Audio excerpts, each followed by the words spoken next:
नमस्कार, मैं हूं रीनू। आप सभी दर्शकों का अन्नदाता कार्यक्रम में स्वागत करती हूं। हमारे देश का किसान जन का पोषक है, वह श्रम का देवता है, अन्नदाता है। उसमें ही भारत की आत्मा निवास करती है। ऐसे ही किसानों की प्रगति के लिए हम खेती बाड़ी से जुड़ी हुई बहुत सी नई लाभकारी जानकारियां हर रोज सुबह लेकर आते हैं।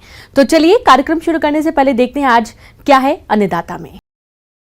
जिन किसानों ने दुधारू पशुओं का पालन किया है वो अपने पशुओं को इस गर्मी के मौसम में उचित देखरेख पर ध्यान दें, जिससे वे स्वस्थ रहें और उनसे दूध का अधिक उत्पादन मिलता रहे। इसके लिए आपको इनके आवास और आहार का प्रबंधन ठीक तरह से करना होगा। साथ ही पशुओं को बीमारियों से बचाने के लिए अधिक देखरेख करनी होगी। इसकी और अधिक जानकारी दे रही हैं जिला सागर की पशु विशेषज्ञ डॉक्टर प्रेरणा ठाकुर। इस न्यूज़ चैनल के माध्यम से आज मैं आप सभी को ग्रीष्म ऋतु में अपने पशुओं की देखभाल कैसे करें उस बारे में चर्चा करने के लिए यहाँ उपस्थित हूँ। तो जैसा कि हम सभी जानते हैं कि वर्ष की सारी ऋतुओं में से ग्रीष्म ऋतु में हमारे पशुओं में अधिक पर्यावरण के तापमान की वजह से और जो अभी आर्द्रता जिसको हम ह्यूमिडिटी भी बोलते हैं उसकी वजह से पशुओं में हमारे सबसे ज़्यादा विपरीत प्रभाव देखने को मिलता है। तो जिसमें इंक्लूड कर सकते हैं हम जैसे पशुओं के रहने संबंधित व्यवस्थाएं, पशुओं के आहार संबंधित व्यवस्थाएं, पशुओं के उपचार टीकाकरण संबंधित व्यवस्थाएं, ये सब के बारे में आज हम चर्चा करने वाले हैं। पशुपालक भाइयों, यदि आप इस मौसम में भी अपनी गाय और भैंसों से अधिक दूध लेने की चाहत रखते हैं तो आपको सर्वप्रथम अपने दुधारू पशुओं को गर्मी के कुप्रभाव से बचाना होगा। इसके लिए आपको अपने पशुओं का आवास प्रबंधन ठीक तरह से करना होगा। तो सबसे पहले हम बात करेंगे पशु के शेड की।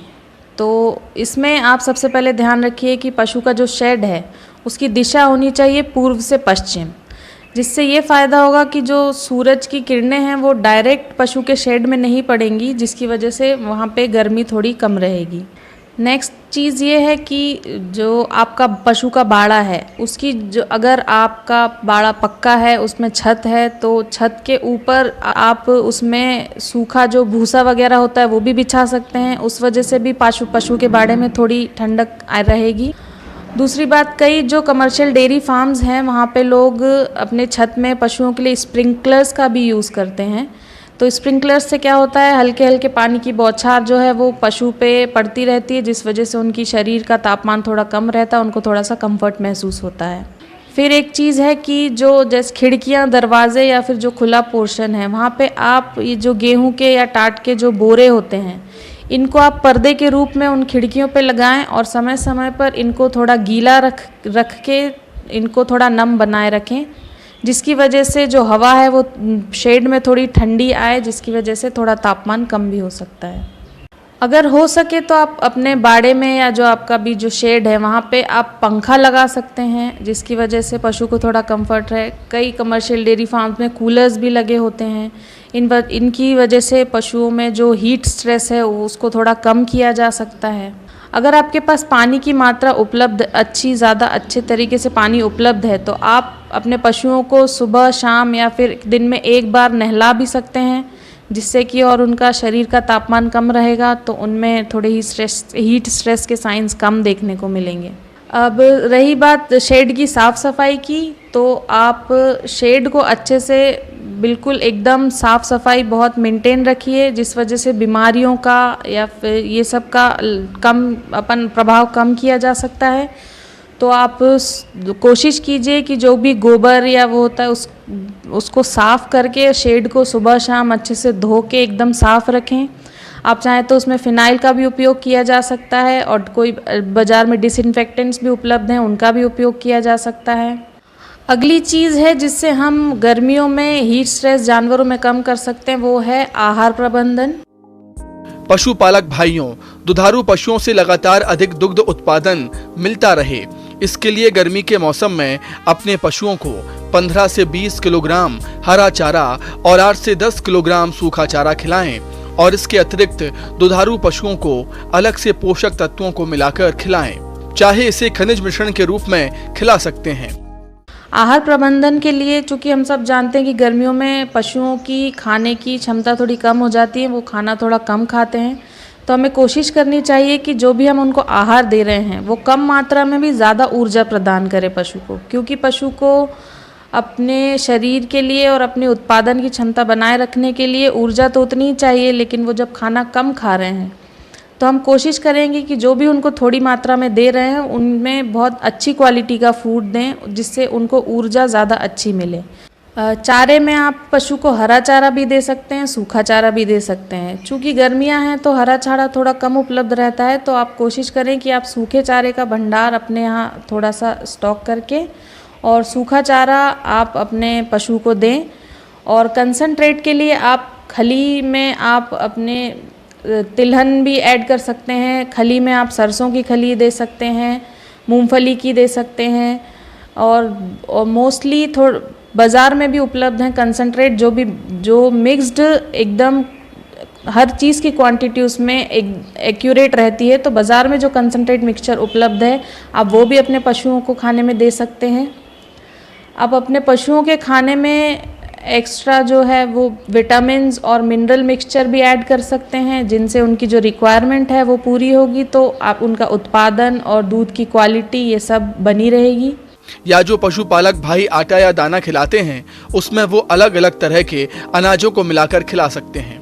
पशु के जीवन निर्वाहन के लिए 1 किलोग्राम दाना मिश्रण प्रतिदिन अवश्य दें और दूध देने वाले पशु को 3 लीटर दूध पर 1.5 किलोग्राम दाना मिश्रण प्रतिदिन देना जरूरी होता है। दूसरी बात, आप 3 से 4 बार दिन में अपने पशुओं को ठंडा पानी ज़रूर प्रोवाइड करें, क्योंकि गर्मी के चलते उनको प्यास बहुत ज़्यादा लगती है। तो अगर उनको पानी नहीं मिलेगा तो उनकी बॉडी की हीट डिसिपेट नहीं हो पाएगी। इस वजह से आप 4 से 5 बार ठंडा पानी अपने पशुओं को ज़रूर पिलाएं। चूँकि अब हम जानते हैं कि गर्मी का मौसम जो है वो थोड़े समय का बचा है और बरसात आने वाली है, तो ये सबसे अच्छा समय है जो बारिश में होने वाली बीमारियां हैं, जैसे कि FMD या फिर जिसको हम खुरपका मुंहपका रोग बोलते हैं, या फिर HS जिसको हम गलघोटू बोलते हैं, या ब्लैक क्वार्टर, ये जो बीमारियां बारिश में बहुत ज़्यादा पशुओं में फैलती हैं, ये जो समय है ये उनके टीकाकरण के लिए बहुत अच्छा समय है। तो आप ज़रूर अपने पशुओं को इन बीमारियों के लिए टीकाकरण ज़रूर अवश्य करवा लें। जो भी आपके पास में पशु अस्पताल या औषधालय जो भी उपलब्ध है, आप वहाँ पे कांटेक्ट करिए। ये सीज़न जो है ये इन बीमारियों के टीकाकरण के लिए बहुत सही समय है। ब्रेक के बाद एक बार फिर से आप सभी दर्शकों का अन्नदाता में स्वागत है। प्रदेश के किसान अब खेती बाड़ी के साथ साथ मशरूम की खेती करने लगे हैं, जिससे वे अच्छा लाभ भी कमा रहे हैं। लेकिन अभी प्रदेश के लोगों में मशरूम के उपयोग के प्रति जागरूकता की कमी है और इसके चलते कभी कभी मशरूम की बिक्री समय पर नहीं हो पाती। ऐसे में नुकसान से बचने के लिए किसान मशरूम से सह उत्पाद बनाकर बाजार में बेच सकते हैं और लंबे समय तक इन्हें सुरक्षित रख सकते हैं। आइए इस बारे में अधिक जानकारी लेते हैं कृषि वैज्ञानिक डॉक्टर दयाराम से। एक पौष्टिक स्वस्थ आहार के रूप में मशरूम का प्रयोग विश्व भर में प्रचलित और लोकप्रिय है। इसमें उच्च कोटि की प्रोटीन, प्रचुर मात्रा में खनिज लवण, खाद्य रेशा और विटामिन पाए जाते हैं और आवश्यक अमीनो एसिड भी संतुलित मात्रा में होते हैं। नगण्य कोलेस्ट्रॉल और क्षारीय प्रकृति के कारण मशरूम को एक उत्तम खाद्य पदार्थ की श्रेणी में रखा गया है। भारत जैसे विकासशील देश में पोषण सुरक्षा के उद्देश्य से लोगों के दैनिक आहार में इसे शामिल किया जाना बेहद जरूरी है। मशरूम जो ओयस्टर मशरूम है उसकी बिक्री नहीं होती है, क्योंकि आज बिहार में 3,500 टन वार्षिक उत्पादन पहुंच गया है। परंतु बटन मशरूम जब मार्केट में आता है तो ओयस्टर की बिक्री प्रभावित हो जाती है। आज भी हमारे देश में मशरूम का प्रयोग काफी कम होता है, जबकि ये एक उत्तम आहार है। ऐसे में किसान अब मशरूम के सह उत्पाद बनाकर इसे बेच सकते हैं और रोजगार के साथ साथ लोगों को पौष्टिक आहार भी उपलब्ध करा सकते हैं। इस दिशा में विश्वविद्यालय ने अनुसंधान करके इसको सुखौता बना करके इसके पाउडर से विभिन्न उत्पाद तैयार करने की दिशा में कार्य कर रहा है। इसमें जैसा आप लोगों को पता है कि यहाँ पर mushroom mini samosa, mushroom biscuit, mushroom नमकीन मशरूम अचार, मशरूम लड्डू, मशरूम सेवई, मशरूम बड़ी, मशरूम भुजिया इत्यादि उत्पाद पर काम चल रहा है, जिनका विधिवत पैकेजिंग किया गया है और इसकी अच्छी खासी डिमांड है। इस दिशा में अब विश्वविद्यालय इसको कमर्शियल यानी व्यावसायिक स्तर पर इसके उत्पादन पर विचार कर रहा है।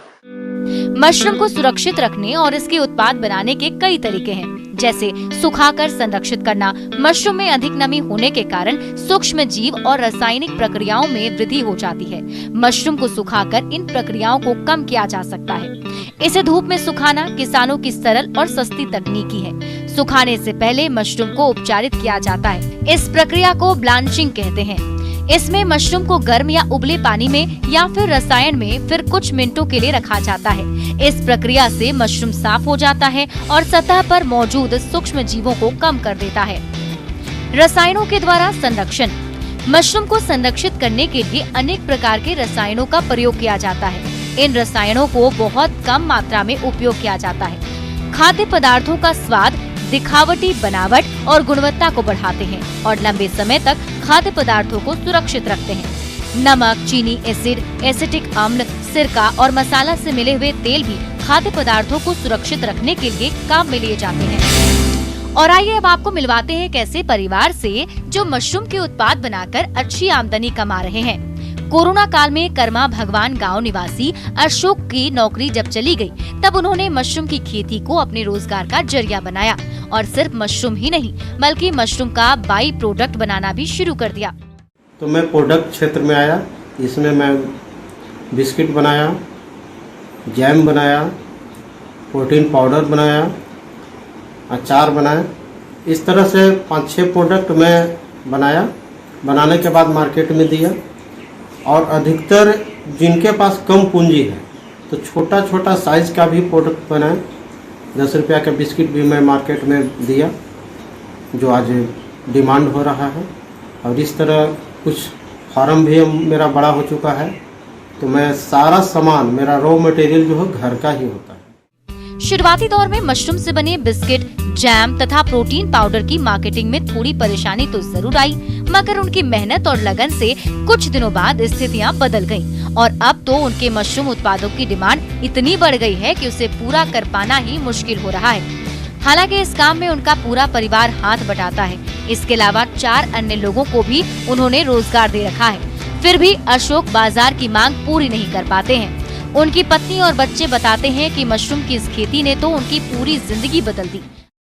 अभी जैसे मशरूम का बिस्किट बनाना है, अभी डिमांड उसका काफी ज्यादा है मार्केट में, तो हम लोग पूरे दिन रात मिला के 7-8 केजी एक दिन में मशरूम निकाल लेते हैं, मशरूम बिस्किट। और फिर जैम भी बनाया है काफी, और प्रोटीन पाउडर भी बनाया है। लोग सब घर में मिलके इनका सहयोग करते हैं। बच्चे हम लोग टाइम अपना निकाल के सब सहयोग कर ही लेते हैं। हमको अच्छा लगा, इससे आर्थिक स्थिति बहुत ठीक है। और आज अशोक तथा उनका पूरा परिवार काफी खुशहाल है। उसके बनाए मशरूम के बिस्किट, जैम तथा प्रोटीन पाउडर की बाजार में अच्छी खासी डिमांड है। बहुत ही अच्छे परिणाम आए हैं। मशरूम उत्पादन से बेरोजगारी, इनकम एंड एम्प्लॉयमेंट जनरेशन, यानी मशरूम उत्पादन जो है आज आय और रोजगार का एक साधन बन गया है।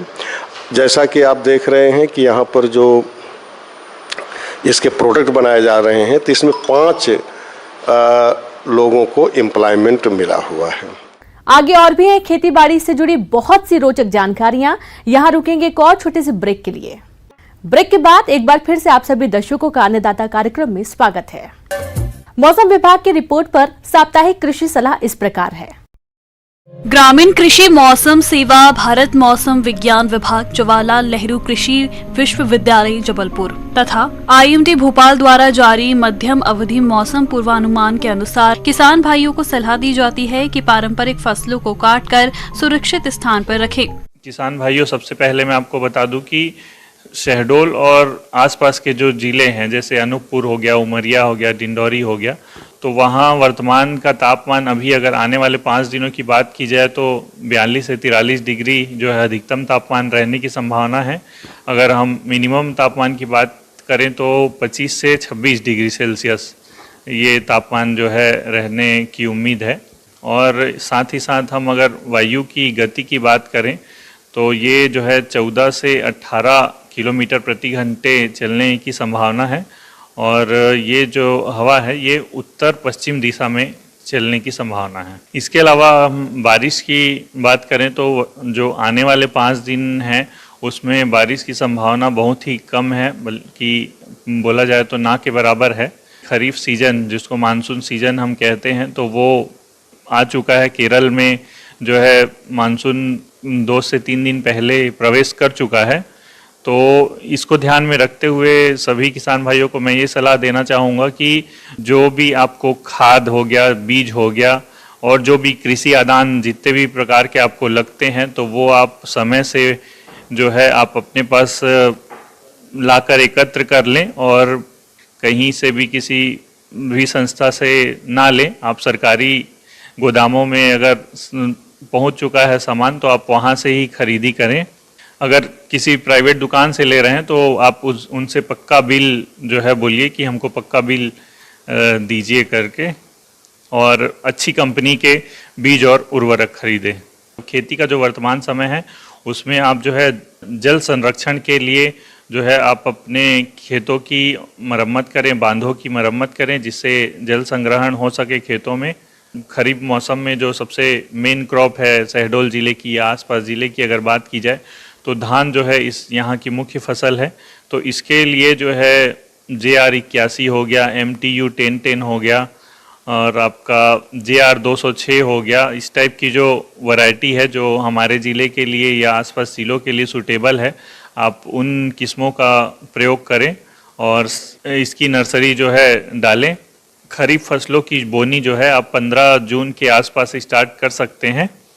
इसके बाद हम बात कर लेते हैं अरहर की। तो उसके लिए जो है कुछ अच्छी वैरायटी की अगर बात करें तो एक तो राजीव लोचन जो है यहाँ की सबसे जो है उन्नत किस्म है। उसके साथ साथ ICPH 7 ये भी एक बहुत अच्छी वैरायटी है हमारे ज़िले के लिए। इसके साथ साथ आशा हो गया और TJT 501 हो गया, राजेश्वरी हो गया, ये कुछ अच्छी किस्में हैं जिनको आप उपयोग कर सकते हैं। इसके अलावा अगर हम ग्रीष्मकालीन मक्के की बात करें तो उस वर्तमान जो समय है उसमें आर्मी फाल वर्म जो कि मक्के का बहुत ही हानिकारक कीट माना जाता है तो उसके लगने की संभावना अधिक बढ़ गई है। तो उसके नियंत्रण के लिए अगर आप पहले तो सबसे पहले खेत की निगरानी करें। अगर उसका प्रकोप कम है तो आप नीम आधारित जो है कीटनाशकों का प्रयोग करें। अगर कीटों की संख्या जो है आर्थिक क्षति स्तर से ऊपर चली गई है तो फिर आप रासायनिक कीटनाशक जैसे एंडोक्साकार्प हो गया 2 ml जो है प्रति लीटर पानी में घोल बनाकर इसका उपयोग कर सकते हैं।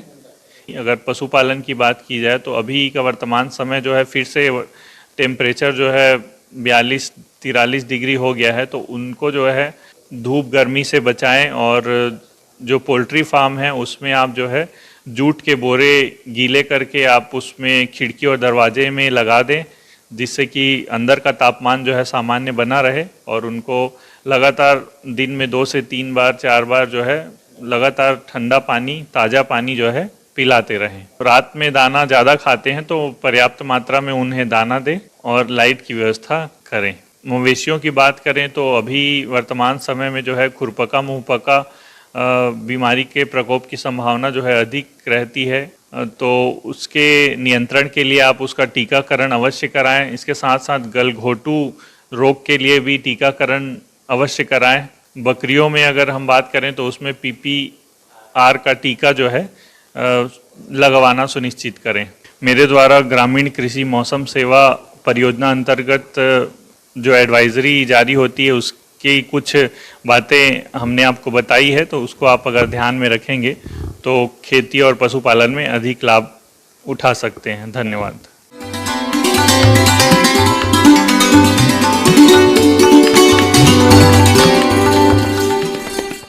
आइए जानते हैं अन्नदाता निःशुल्क फोन के माध्यम से पूछे गए समस्याओं का समाधान। अन्नदाता निःशुल्क फोन संपर्क सेवा के माध्यम से पूछे गए प्रश्नों में से आज हमने जिस प्रश्न को कार्यक्रम में शामिल किया है उसे पूछा है ग्राम देवरा, जिला बिलासपुर के कृषक माखन पटेल ने। ये खरगोशों में आने वाली बीमारियों की समस्या के समाधान के बारे में जानकारी चाहते हैं। तो माखन पटेल जी आपकी जानकारी के लिए प्रस्तुत है कार्यक्रम का ये अंश। खरगोश मांस, चमड़ा, ऊन और मनोरंजन के लिए पाला जाता है। चमड़ा, मांस और ऊन के लिए अधिकतर किसान इनका पालन कर रहे हैं। खरगोश पालन का जो भी मकसद हो, आपको इनके हेल्थ का ध्यान रखना जरूरी है, जिससे इनसे होने वाले मुनाफे में कोई कमी न हो। अगर आप पशुपालन से जुड़ा हुआ कोई भी बिजनेस कर रहे हैं तो आपका देखरेख और प्रबंधन ठीक नहीं है तो कई समस्याएं और बीमारियां आपके बिजनेस को घाटे की तरफ ले जाएंगी। इसलिए पहले देखरेख और प्रबंधन सही रखें और अगर कोई समस्या आ जाती है तो उसका उपचार भी समय पर जरूर करें। खरगोश की अगर बात करें तो उनमें अपच की अधिक समस्या आती है, जो आमतौर पर जगह बदलने के कारण आहार में बदलाव से होता है। ऐसे में जब आप इनको किसी दूसरे जगह से लाते हैं तो वहाँ जो आहार दिया जाता रहा हो वही अपने यहाँ भी दें और फिर धीरे धीरे बदलाव करें। ऐसा करने से अपच की समस्या नहीं रहेगी। दूसरी जो समस्या आती है उसमें खरगोशों के कान में गंदगी जमा होने की समस्या आती है, जिसके कारण खरगोशों की मृत्यु भी हो जाती है। इस बीमारी से बचाव के लिए केज की साफ सफाई जरूरी है और कैंकर से ग्रस्त खरगोश के कान में बेंजाइल बेंजोएट दवा की 2 से 3 बूंदे मात्र रुई से लगाकर कान में डालते हैं तो शुरुआती अवस्था में आसानी से कंट्रोल किया जा सकता है। अगर यह बीमारी बढ़ गई हो तो उस दशा में आइवरमेक्टिन 0.2 मिलीलीटर प्रति किलोग्राम शरीर भाप पर लगाएं। इससे पूरी तरह कंट्रोल हो जाता है। तीसरी समस्या है आंखों से पानी आने की। यह समस्या खरगोशों के आवास में अधिक नमी होने से आती है। इससे बचाव के लिए केजों की बर्निंग और साफ सफाई करते रहें, जिससे अधिक नमी नहीं आए। इसके उपचार के लिए बोरिक एसिड की थोड़ी सी मात्रा पानी में घोल करके दिन में 2 से 3 बार आंख के पास छिड़कते रहें। अगर इससे भी समस्या खत्म नहीं होती है तब आप जिंटामाइसिन या फिर न्यूरोमाइसिन की 1-1 या फिर 2-2 बूंद दिन में 3 बार आंखों में डालें। ऐसे में इसमें 2 से 3 दिन में यह समस्या दूर हो जाती है। किसान भाइयों, इस तरह से आप खरगोशों का ध्यान रखकर इस बिजनेस से अच्छा मुनाफा लेते रहेंगे। एक बात का ध्यान रखिएगा कि आप जिस दवा का भी प्रयोग करें, पशु डॉक्टर की सलाह लें। यह स्टोरी एक वरिष्ठ पशु वैज्ञानिक की सलाह पर आधारित थी। एक नजर डालते हैं राज्य के कुछ मंडियों के प्रमुख फसलों के बाजार भाव पर।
किसान भाइयों, कृषि संबंधित समस्या और सुझावों के लिए आप हमें इस पते पर संपर्क कर सकते हैं।